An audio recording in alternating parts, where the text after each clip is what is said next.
Okay, it'll just take a moment for us to go live, so I will let you know.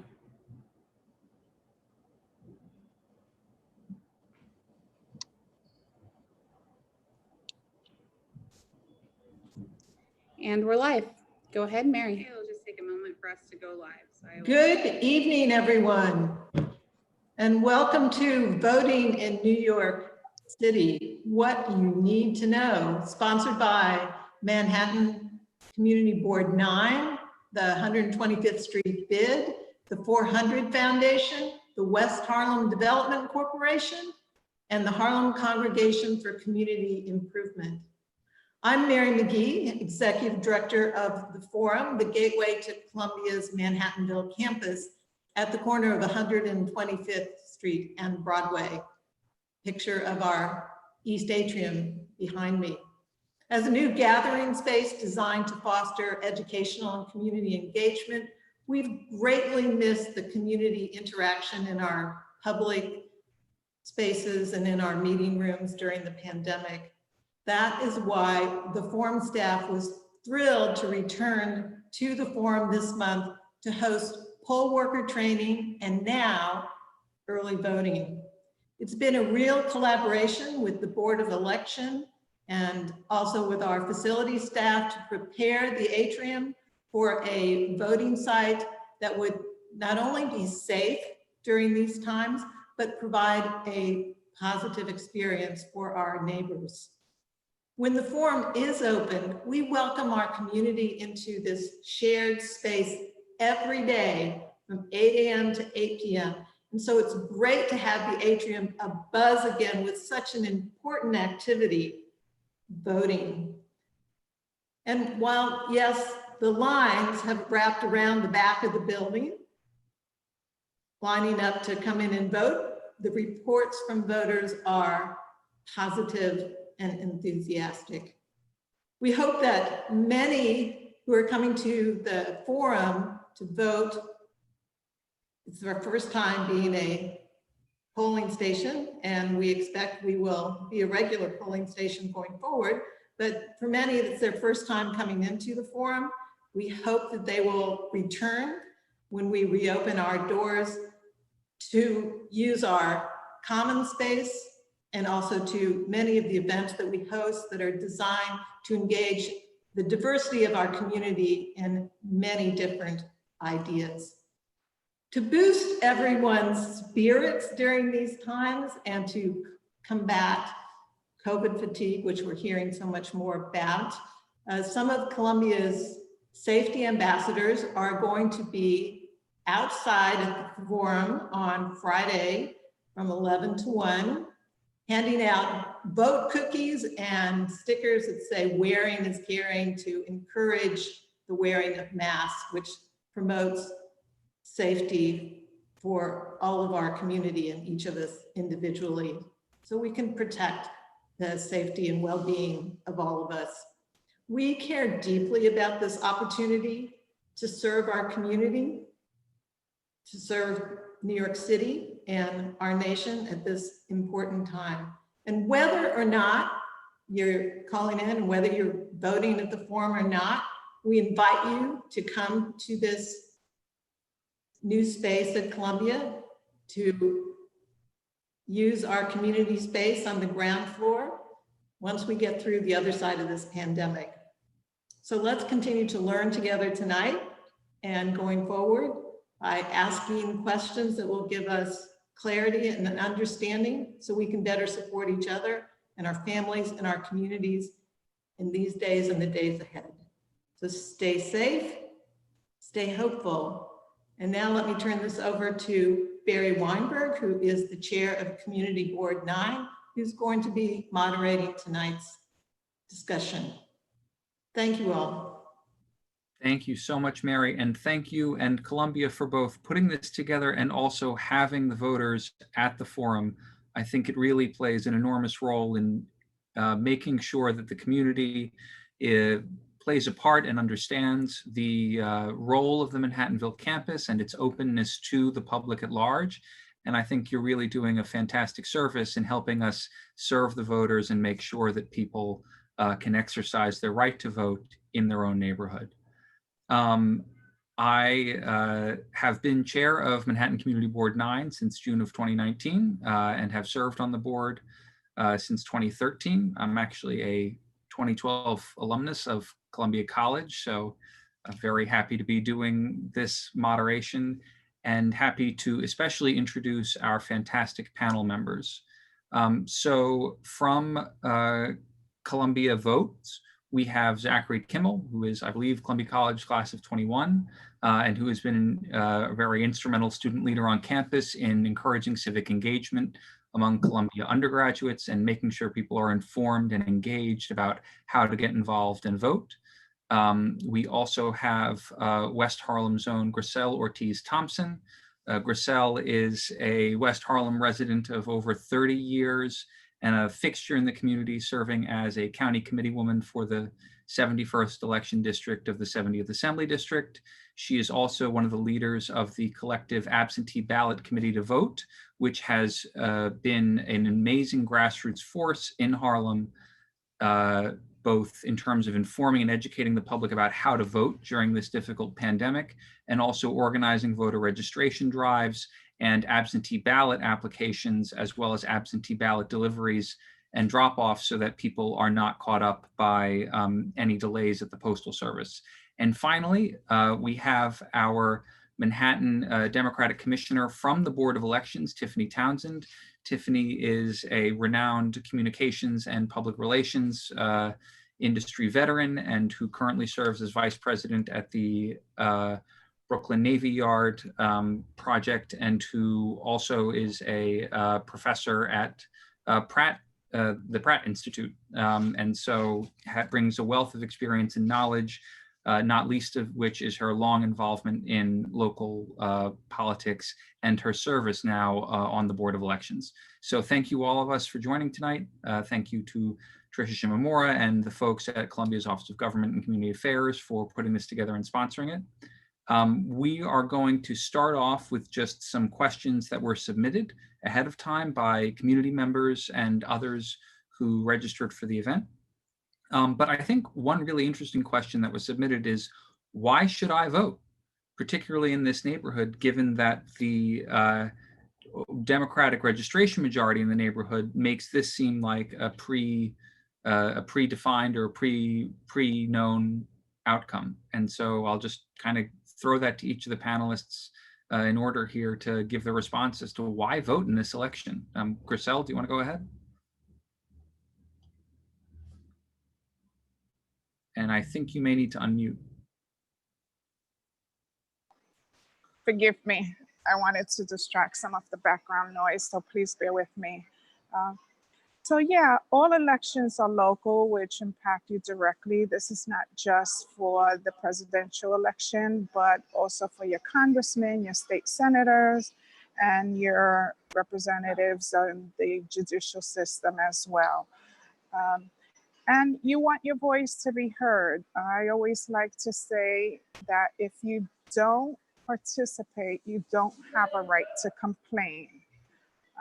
And my perspective is that, you know, if you want things to change, you have to participate in the system that we have. And if you don't like the system, you have to get in it and change it from within. Thank you.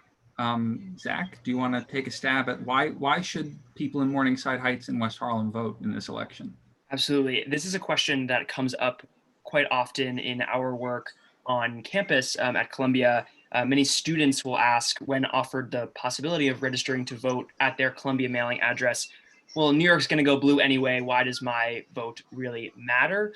And a question, the response, relates, I think, to what Grisel is saying. First and foremost, all politics are also local. Your vote down ballot will have a tremendously important impact. New York has municipal elections coming up in 2021, and the votes of Columbia students will really, really play a prominent role. But I also often emphasize something that Columbia Votes talks about and thinks about a lot, is that building more of a robust culture of civic engagement, having civic engagement being something that is integral to the identity of being a Columbia student. And that doesn't just stop once you graduate from Columbia. We know that voting is habitual, so we can get you in the habit of voting now, keeping track of your deadlines, making sure your ballot is in the right place, making sure you know who's on your ballot, where to vote, when you can vote, all of these different sort of mechanisms of the process, you're more likely to do it later on once you leave the gates of Columbia. You might not always be a resident of Morningside Heights. You might move for a job to a state like Texas or a state like Florida that might have more electoral weight than a state like New York. And if we can get you in the habit now of thinking about the democratic process, of taking these deadlines seriously and getting involved early, then you're more likely to vote later on when your vote might have more electoral weight, let's say in the Electoral College in a presidential election. Thanks. And Tiffany, do you want to add anything to the question? Why should I vote? So I want to echo and just second everything that Grisel and Zach have said. And I would also just add that, a lot of people have said to me, they're like, oh, well, it's just like one vote, like my vote doesn't matter. And I will say that it absolutely does. And, I think that one of the challenges in terms of getting people to vote is people get very excited about presidential races, and there's a lot of talk around politics for sport and all that kind of stuff. Like, it's very exciting to talk about, but you have to get engaged to create the kind of community that you want to see, and the way to really do that is in your local races, and that is really where your vote matters. And I'm also a district leader, and we are, we're local, we're local elected officials, so to speak, along party lines. And in those races, those down ballot races, those really matter. And I've known people that have won their races by 2 votes, or a small number of votes, 16 votes, 84 votes, things like that. And that's where those votes really matter. So anybody who thinks that their votes don't matter, you're kidding yourselves, and they actually really, really do, and they're really, really important. And then the other thing I would say is that, I also remind people that, again, it gets it's very sexy to talk about presidential politics, but at the end of the day, I remind people that it's not the federal government's job to make sure that you have a good school or that your trash gets picked up. Those are your local elected officials, and those are really the races that are so, so important for you to vote in. Your state elected officials, your assembly person, your city council race, your public advocates race, your mayoral race, that sort of thing. So I think absolutely every vote counts, and people really need to understand that that's the truth. Right. And I think it's also maybe worth mentioning that if you don't vote regularly, you can and are in some places required by law to be marked as an inactive voter, and which you then have to reactivate yourself. So like Zach said, getting in the habit is important. And if you aren't consistently voting, that can make it more difficult for the voter registration system to keep you in the system updated and ready on the rolls.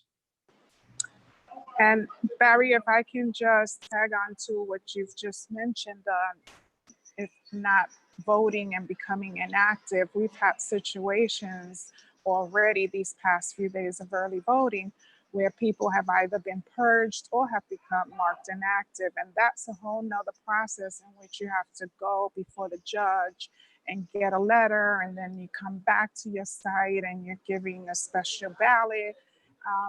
And so it just becomes a longer process that thankfully we've had people go through the process and be diligent with their vote, but it can become frustrating. Thank you. And so you mentioned early voting. Let's talk about early voting. We've got a lot of questions that have come in about early voting. And to start, where can someone vote early? Can they go to any early voting poll site? No, every election district has a specific polling site, early voting site to go to in New York City. My understanding is in the outer counties, it might be slightly different, but in New York City, you have a designated early voting polling site, which is often different from your election day polling site. And I'll just add in that, yes, that's correct. You cannot, if you're voting in person, you must go to the early voting, and you're planning to vote in person during early voting, you must go to the voting location that you've been assigned to. And every person, whether active or inactive, has been mailed an information packet with those locations by the Board of Elections. Those went out last month, about mid-September. However, if you plan to just drop off a completed absentee ballot during early voting, you can go to any early voting location and drop off that absentee ballot. And I'll just add really quickly on that. I know that there's been some confusion among Columbia students or Columbia affiliates that simply because a Columbia building is serving as an early polling site, as has been said earlier by Grisel and by Tiffany, you really have to go to your designated place. There, even if you're a Columbia student and you want to vote, but you're registered to vote in a different place, you can't just come to, oh, because it's Columbia, I can vote here. It's very key that you know precisely where your designated spot is, even if you are a Columbia affiliate hoping to vote in the Forum, a Columbia building. It doesn't quite work that way. Right. And I will just note for folks, everyone should double check before they head out the door their polling site for early voting.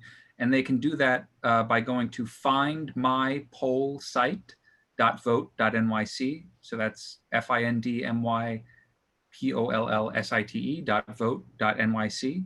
And if you enter your address, it'll tell you which early voting site is yours. But as Tiffany mentioned, if you have an absentee ballot and you just want to drop it off in person at an absentee ballot drop box, you can do that at any poll site in Manhattan if you're registered in Manhattan or whatever county that you're registered in.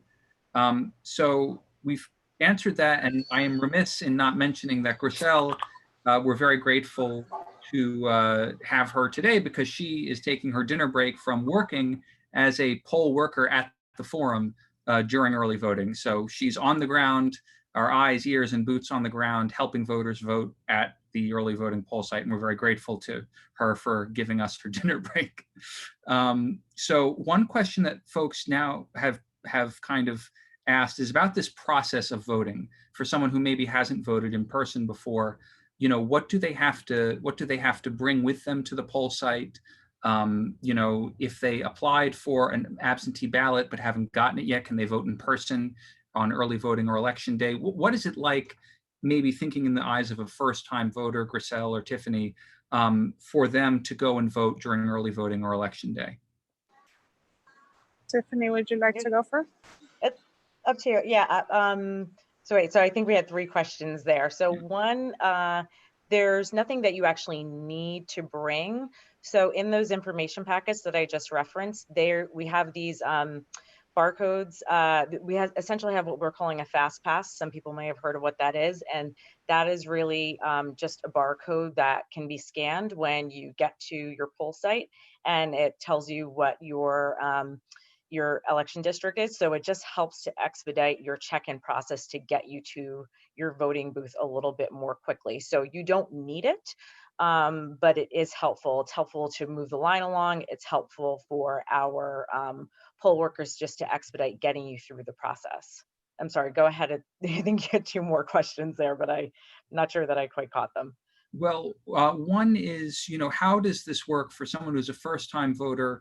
Maybe they've looked up their early voting poll site or election day poll site on findmypollsite.vote.nyc, and they want to show up in person and cast their ballot. What does that look like for a voter? I'm not sure what if you're doing it the first time or the 100th time, there's really no difference. It's the same every time. You're going to, you're going to go to your poll site. You're going to check in. If you need some additional support, like let's say you need language assistance, there will be a clerk to help you. Let's say you need support in Spanish, or you need support in Korean. There'll be a clerk there to help you. If you have some accessibility issues, we have an accessibility clerk who can help you, and they will check you in. They will show you where you can go to one of the privacy booths. You'll be given your ballot. You will have a chance to, mark your ballot in a privacy booth. You'll then go to a scanner and you'll slide that information through a scanner, and your vote will be counted. The information will pop up on the screen, and that's pretty much it. It's a very simple process, which is how it should be. It should be very easy for anybody to understand. It shouldn't be confusing. But like I said, whether it's your first time voting or it's your 100th time voting, the process is the same for everybody. And someone's asked, do I need to bring identification with me when I vote? No, no. And I think some people have gotten the fast pass confused. Sure, at times I think that some of our poll workers may have said, hey, do you have your card? And what they're really referring to is that fast pass card, but it's not a piece of identification. You don't need to show your driver's license. You don't need a passport or anything of that nature. In New York State, I can't comment about any other place in the country, but in New York City, you do not need to show identification. Previously, there were books that we had where, you would go and you'd sign and match signatures. All of that's been replaced by an electronic process, and that's why we have those fast passes that you can scan, and that contains all of your voter information. If you happen to not have it, if you lose it, if you forget it, that's okay too, and we can still get you your ballot so that you can vote. Excellent. And so one question that folks have, and I actually want to pass this to Grisel, several folks have asked about the kind of calculus between mailing in their absentee ballot versus dropping it off at an absentee box versus just going and voting in person. So can you kind of discuss some of the nuances between voting in person versus dropping off an absentee ballot at the poll site versus mailing in a ballot? So the one issue with, not an issue, I'm sorry. The one difference is a shorter line. We've provided so that if you are just dropping off an absentee ballot, you don't have to wait on the long, lengthy lines. The difference right now is that you can scan your ballot, you can search it for the status versus coming in person. One thing that me personally have suggested is that if the line is that long at the moment and you're present, why not vote on the machine? Get the experience, especially if you're a first-time voter. It's so much in the media. You read about different cases coming up every day about these absentee ballots, and we just don't know what the final determination will be. And so that's my reason for encouraging folks that if they can and they're willing to go through the experience of just voting in person. But again, absentee ballot are the same. It looks the same candidates are on the ballot that you would drop off as if you were to get it at the polling site. And I don't know, aside from the shorter lines, that there are any other perks, but we have seen people come in with their absentee ballots and then decide to wait online. One of the disadvantages would be that if you don't follow the instructions completely, you run the risk of having your ballot become invalidated. We had someone today who had used whiteout on the signature line, and I'm not sure if that's considered an alteration. That can possibly disqualify that ballot. And for those who do vote by absentee, you still have the option to vote in person, and that absentee ballot will get canceled out. Right. And so you're saying that if I mailed in my absentee and it's not showing up on the tracker, as being at the Board of Elections, I can just still go to in person and vote either early or on election day, and they will just not open my absentee if it gets there? Correct. It'll be canceled out. Yep. Tiffany, you wanted to add to that? Yeah, no, I was gonna say that's, yeah, correct. I'll essentially call it a cross-reference system to ensure that somebody does not vote twice. Great.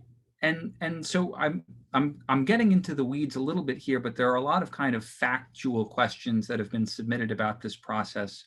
And Grisel, you mentioned people run the risk of having their ballot invalidated if they submitted absentee and don't fill it out correctly. Can you talk about what some of the things are that voters need to pay attention to, either the signing and dating of the envelope or the not overvoting consideration on the actual ballot itself?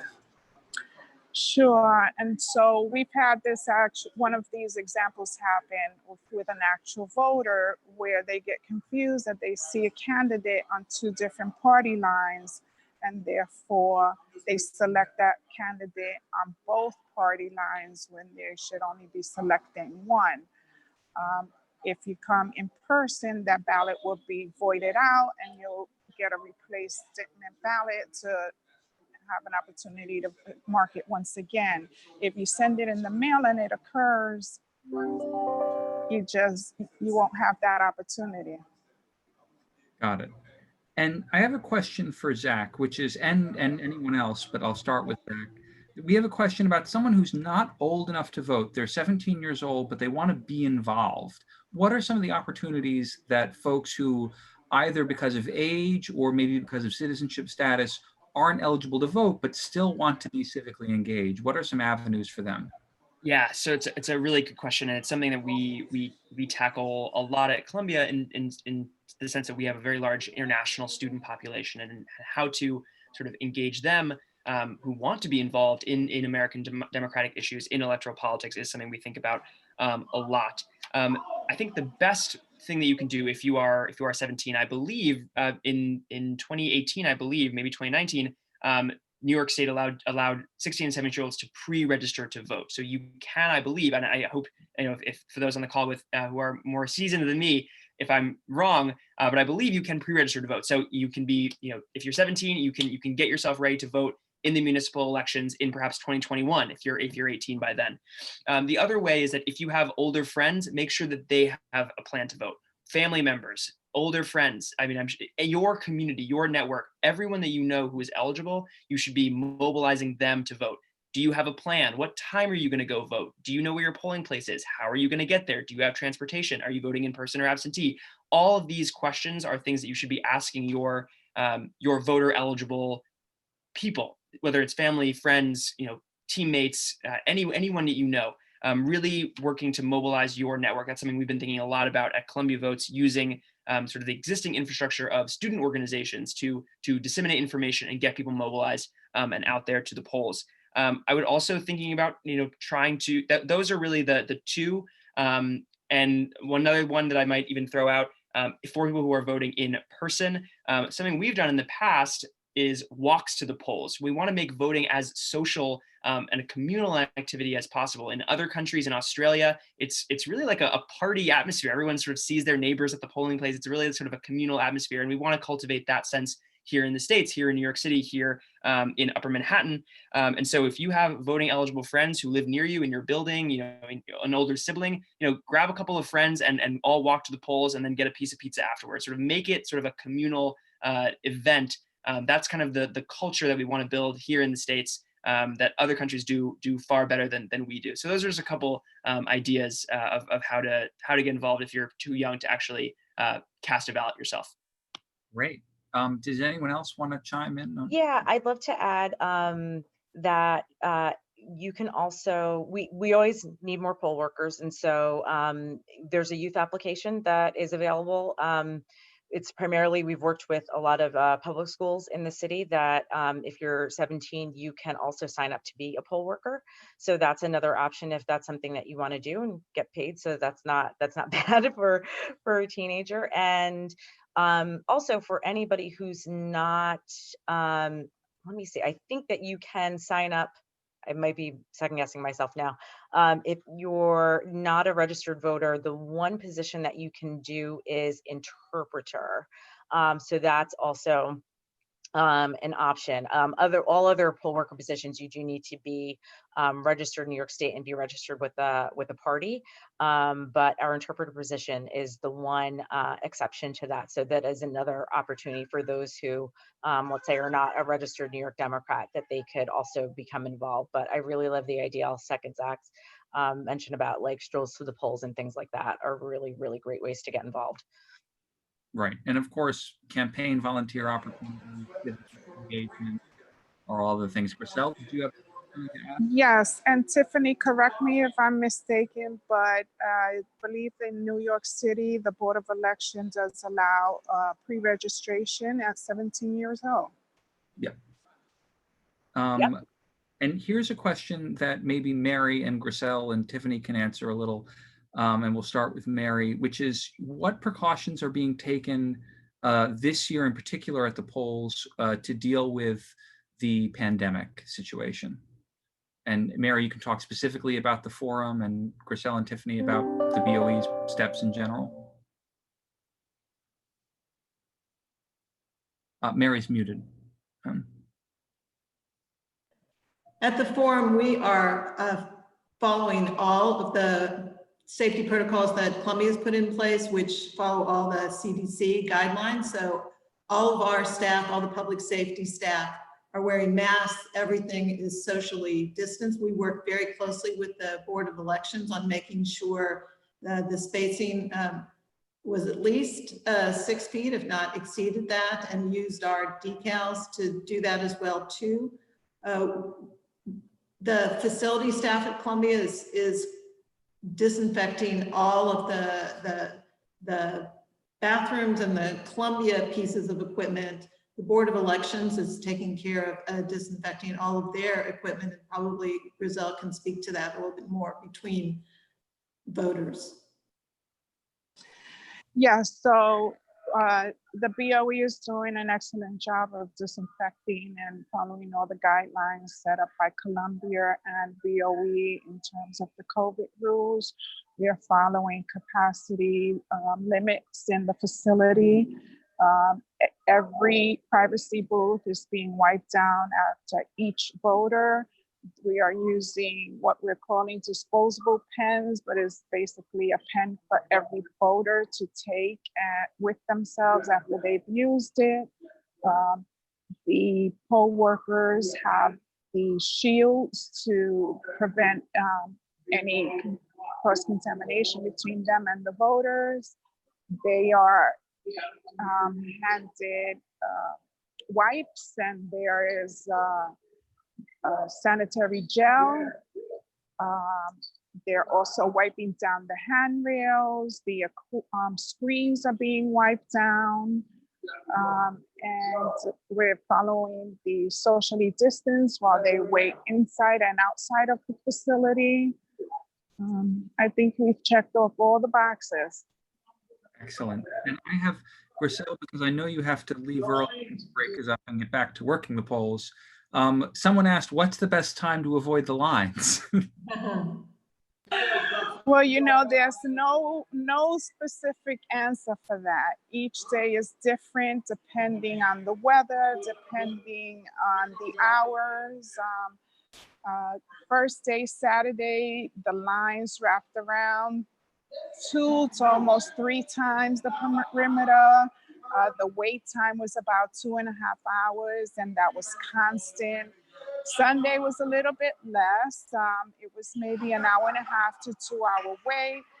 Yesterday, I believe the weather kept some people away. There was a flow, but we remained pretty low in wait time, maybe 15, 20 minutes tops.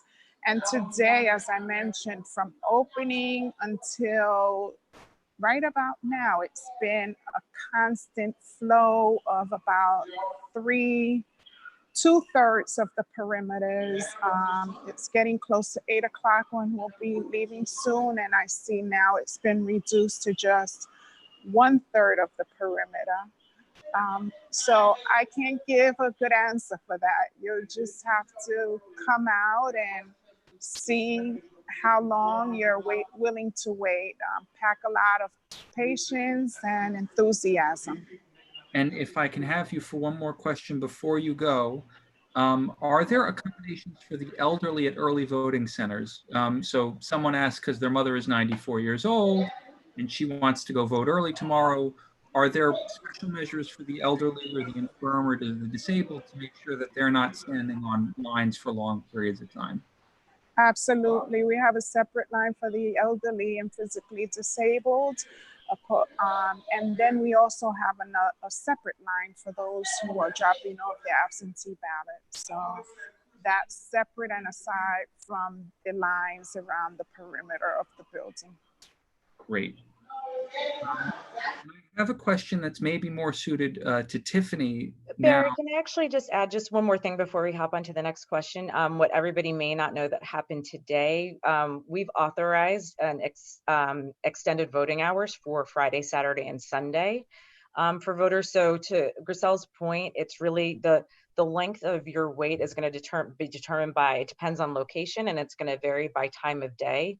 And, you know, so unfortunately, we can't say that you should just plan for a 30-minute wait or an hour-and-a-half wait. You know, obviously we learn lessons, and that's something we'd love to be able to incorporate in the future, is much better sort of tracking and monitoring that we can communicate out to voters to say, hey, you know, the wait time at Columbia is 2 hours, so that people can plan. We're not quite there yet, but I think it's something that we can think about.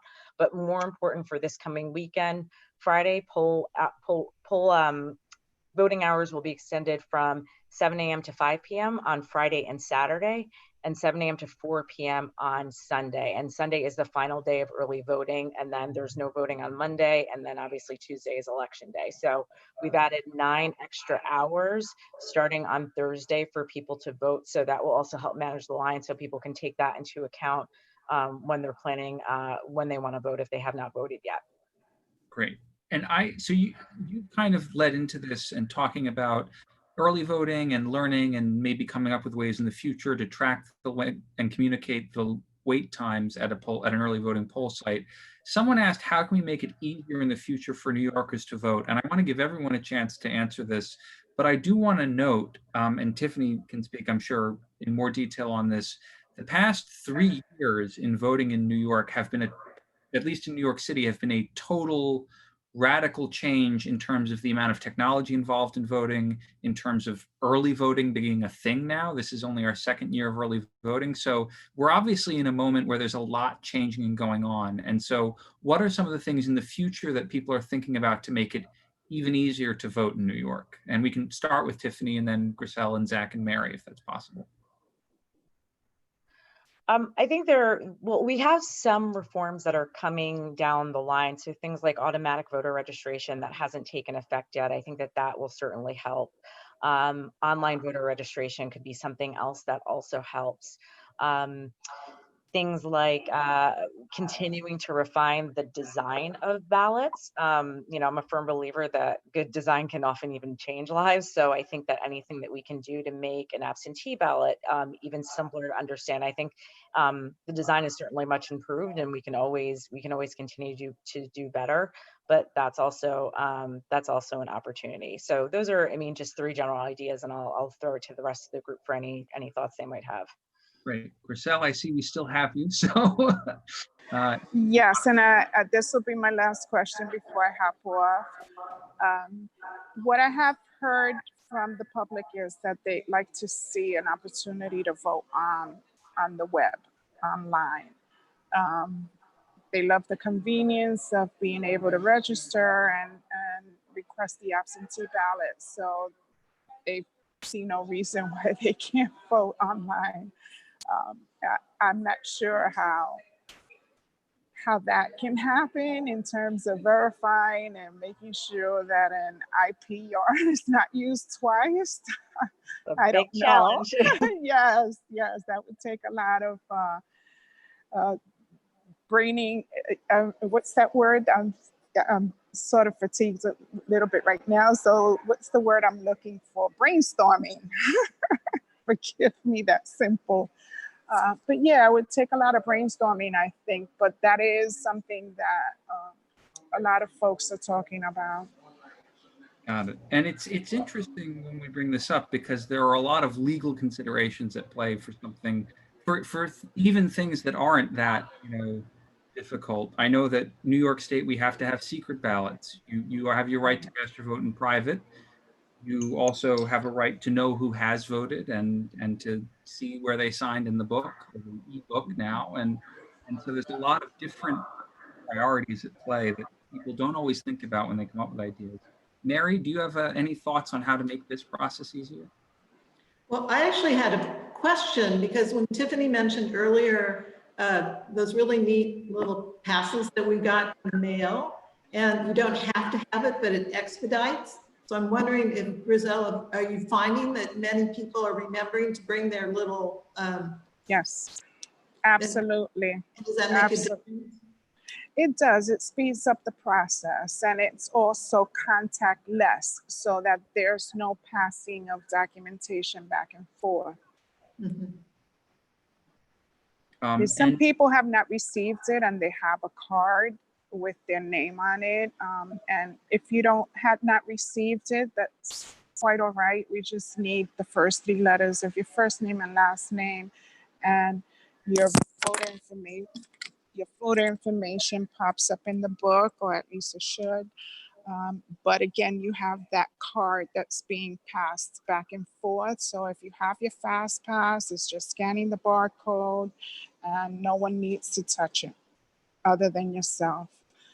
I really need to go now. My break is extended. So thank you for having me.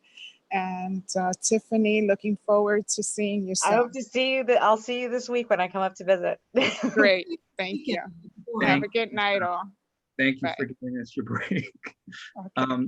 Zach, do you have any ideas, at least for New York, about how to make it easier for people to vote? I know that other places in the country have their own systems and challenges, but any ideas you have, we would love to hear.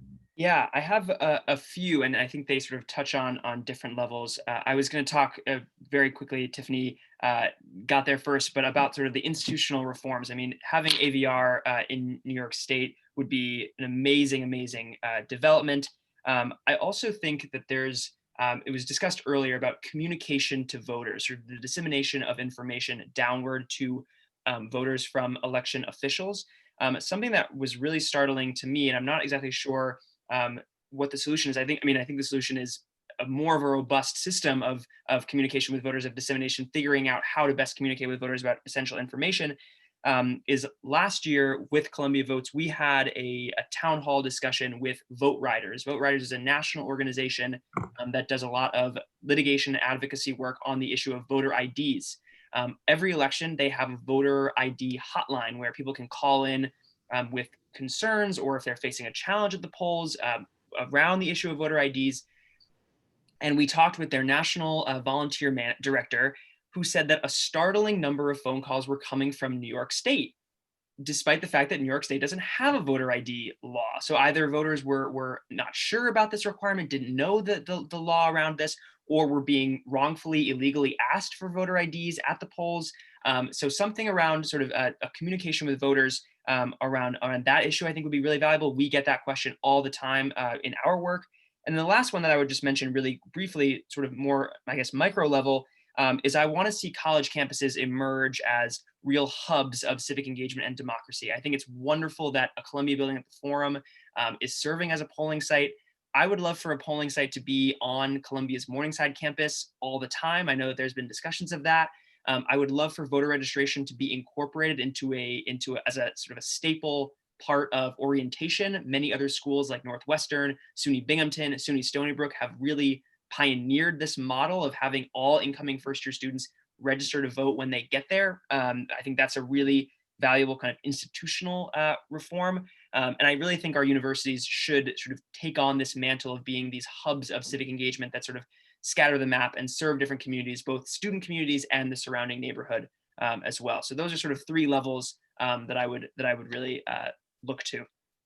Got it. I'm going to touch on something you just brought up about a poll site, on Morningside's campus, and then also kind of about making it easier to vote. There was a question, which is, why are there not more poll sites for early voting? And as a little bit of background for fun, I computed some numbers before this. And in 2016, in the general election, the 275 election day poll sites in Manhattan handled about 148 voters an hour for the time they were open. For the 18 hours that early voting's been going on in Manhattan, each of the poll sites has handled about 228 voters per hour. So you're seeing a lot faster throughput on these and heavier volume on these early voting centers. And Tiffany, I wonder if you could start by talking about kind of how are both the number and the locations of these early voting centers determined? Where are we in terms of rollout? And what are some of the considerations about a site being utilized as a poll site? Because I know that there are some that most folks won't think of top of head. Yeah, so all right, so let's see. So there are a lot of pieces to this puzzle. One is right now we have 16 poll sites for this general election, for this particular election cycle. And we've continued, since we started early voting, we've continued to add more sites. For our first go round at early voting, we had 9 sites initially. So we've increased. And overall citywide, we now have 88 sites citywide for early voting. And so that's an increase. I believe for the first round of early voting last year, we had about 63. I think it was 61 or 63. So we've substantially increased. I mean, part of it is one, not wanting to make sure that we get it right and not overdoing it the first time, because that would have been a terrible thing to have seen. To try, I know that the mayor had asked that we try to do 100 voting sites, and we were definitely of the mind that, like, let's stick within the confines of the law in terms of needing to have roughly 1 site per 50,000 registered voters. And that was what we were really trying to accommodate. So that really meant we needed to have at least 7 for Manhattan. And then we ended up having 9. And then we sought to steadily increase that number. And that's something that we'll look to continue to do in each successive cycle. But I think, and part of my background noise, that is my child crying. But one of the challenges is that it's, it's often hard to get potential sites to commit to early voting. It's one thing to ask a building or a facility to be a site on election day for 1 day. It's another thing to ask them to commit their site for 9 and what really amounts to almost 2 weeks by the time you add in, load out election day, early voting, and all of the logistical pieces that need to be taken into account to execute an election. So it's a very, very big ask. And so in my capacity as a commissioner, that's one of the things that we're constantly working on, and the team at the Manhattan Borough office is always working on, is always looking for new sites. And it really has been a challenge. We would love to use cultural institutions. We would love to use, work with CUNY. We've had challenges being in schools, certainly, because, a lot of parents, I think, with fair concern, don't necessarily want, especially with COVID now, are not comfortable necessarily with having the public come through on non-election days when a school will be closed, to have people coming through their site. So, and also the cost of using private sites as well is also an added challenge in terms of the amount of money that is allocated to the Board of Elections to be able to pay for private sites, to also be able to pay for security, and to be able to pay for cleaning. So it is an issue that we are constantly working on, expanding the number of voting sites. But we're well aware of it, and we're obviously aware of, I'll leave it at that. We're aware that people do want more voting sites, and that is something that we are going to continue to try to accommodate. And can you also speak about, when looking for locations, because Zach brought up the Morningside campus where many of the buildings are 100 years old or older. Can you talk about the role that the Americans with Disabilities Act plays in determining Oh, certainly. Yeah, and that is something very important, because I will have people say, hey, why don't we use this place as a site? And why don't we use that place as a site? But these sites need to be ADA compliant. They need to be as accessible as possible so that they don't impede any voter from being able to cast their vote. So obviously we have those very strict guidelines that we need to adhere to make sure that any voter who wants to access their polling location can do so very easily. And then certainly size is certainly a factor.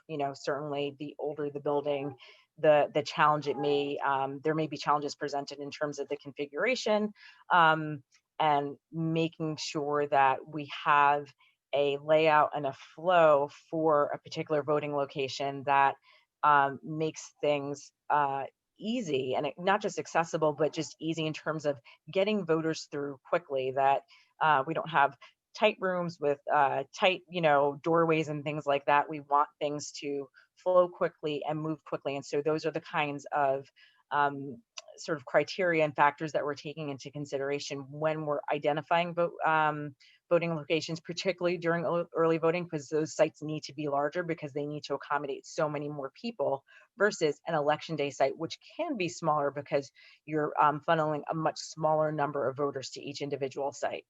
Yeah, and for the record, I am continually amazed at the Board of Elections, which I believe had about 275 distinct polling sites in Manhattan alone on election day, which is about 1 every 4 square blocks. I mean, it is, the logistical capacity at the Board of Elections amazes me. And if we could do COVID testing half that well, you know, I feel like the pandemic would be in a very different place. Yeah. So I don't think people necessarily stop to understand that the Board of Elections has managed to find 275 ADA compliant places, about 1 every 4 blocks on the island of Manhattan and Roosevelt Island, you know, but the borough of Manhattan to run this operation on election day, which always astounds me. And I was, in fact, you know, a poll worker in a Columbia building that was very tiny, the lobby of a building, of a residential building, but was super close to all the voters and not down a hill, and they really appreciated it. So it is always amazing to me how complex the logistics can be of these sites. I want to ask 2 other questions that were submitted. One is actually about the judges, which no one remembers. On the back of your ballot this year are voting for New York Civil Court and Supreme Court. And someone asked, why are there only Democratic nominees for these judge positions? Why aren't there Republican or conservative nominees? And Tiffany, if you want to take that, Zach, anyone, but.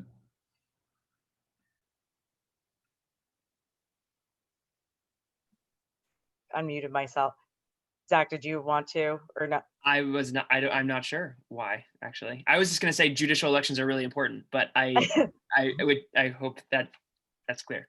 I would second that, but I'm sorry. And Barry, I'm going to ask you to just give me that question again, because I want to make sure that I understand. It's a little bit of an unusual question. I want to make sure I understand it. So the question was, let me just get it word for word here. On an absentee ballot, I saw only candidates for Democratic judges. Where are the candidates from other parties?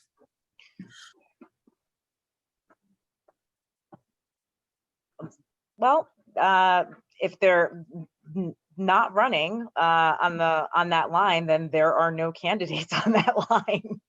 Right. I think that one thing it's important for people to note is that, especially even though judges are elected in New York, which is valuable to be electing the people who make, you know, weighty decisions in lives about family in terms of child custody, or in criminal cases, or in determining the rights of the, you know, elderly who may not be able to care for themselves, you do want to have that represent the community, but you also don't want it to devolve into kind of partisan fracas and having unqualified people on the bench. And so I think that part of the reason people don't know as much about judicial elections is that, you know, they do operate under a special set of ethical guidelines, and there is a lot of vetting by screening panels to determine if a lawyer is qualified to be a judge that goes on, at least here in Manhattan, which may explain why, unlike other areas of the state, you may not have as many kind of competitive races, you know, between parties, both because of the registration advantage to Democratic Party in Manhattan, as well as, you know, the kind of more formalized merit-based vetting that goes on for the judicial candidates, at least in Manhattan. And I know that's something that we're very proud of, you know, to have a diverse bench that is really of very high quality lawyers in Manhattan. One other question that had come in was that I applied to be a poll worker but was never assigned to training. Is it too late for me to become a poll worker for this election?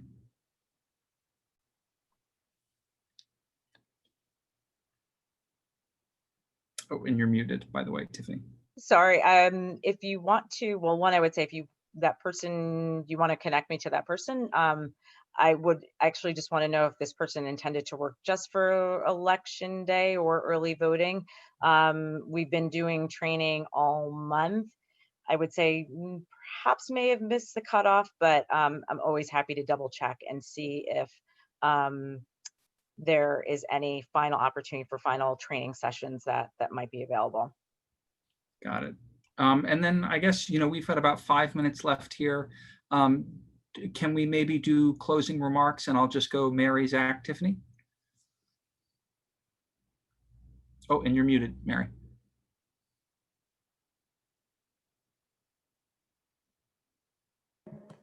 There you go. My closing remarks are, don't miss this opportunity. Vote, vote, vote. Do it safely, do it respectfully, do it enthusiastically. Your vote matters, as was explained earlier by Zach so well. Very important. And just as an aside, if you're not voting at the forum, come visit us when we reopen after we all get through this pandemic. Excellent. Thank you. Zach?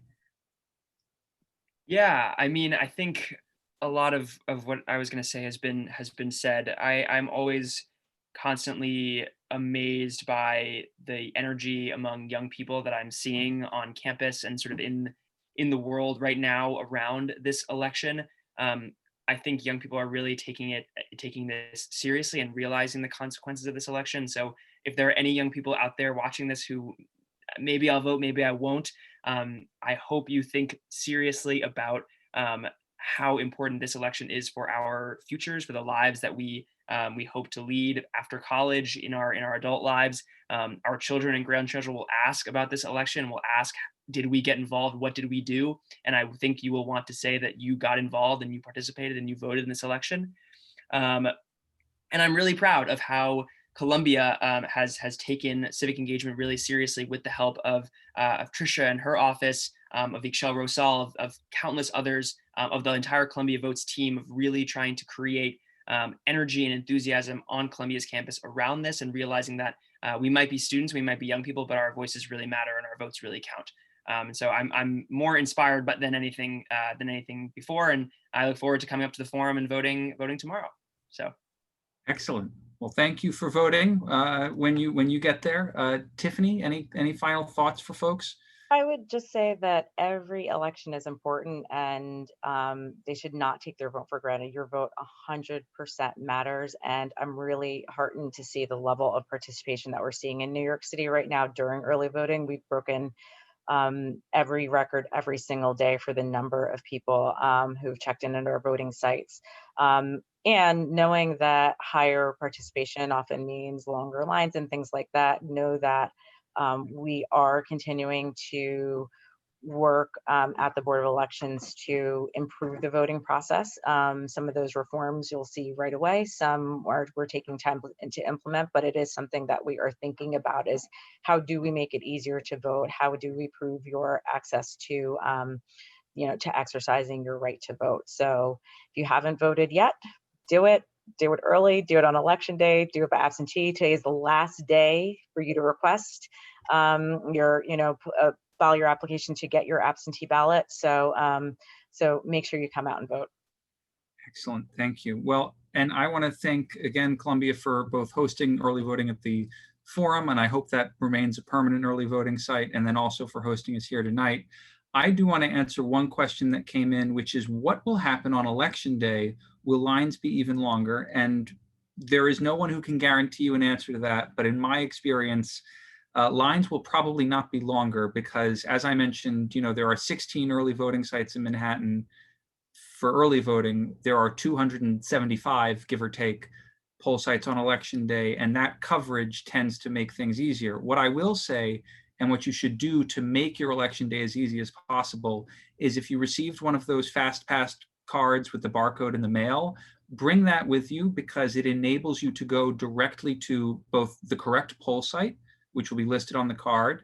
You don't know how much longer it'll take if you go to the wrong poll site first because you didn't check ahead of time, or because you didn't use findmypollsite.vote.nyc.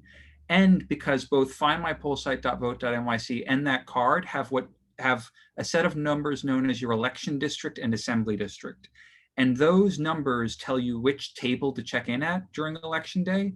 And so if you know which table you're going to, you can usually skip the main line at the poll site and go directly to the table line for your table. And that frequently saves time if you know where you're going when you walk in versus having to wait in line for the information table to find out which table within the site you're supposed to go to vote. And so being prepared, knowing your election district and assembly district, knowing for certain which poll site you're supposed to show up to, checking your registration ahead of time to make sure you're active. All of those are things you can do to prepare for your election day vote that will help speed up the process. And I say this as an election day poll site coordinator. Our poll workers work really hard to give you a good experience, to make sure things go well. But sometimes because of records, maybe you've moved and haven't updated your registration, maybe you haven't voted in a while and you're inactive. It can take a while to get you sorted out. Please be patient and have patience with us as we do it. And finally, speaking from personal experience, when I voted in New York for the first time, I had registered before the deadline, but close-ish to the election, and my registration hadn't yet been put into the then printed books, and I had to vote by affidavit ballot. If you are requested to vote via affidavit because you haven't updated where you live, or you're inactive, but you are at the correct poll site and table, fill out that affidavit ballot and fill out the envelope you put it in correctly. That envelope is an oath.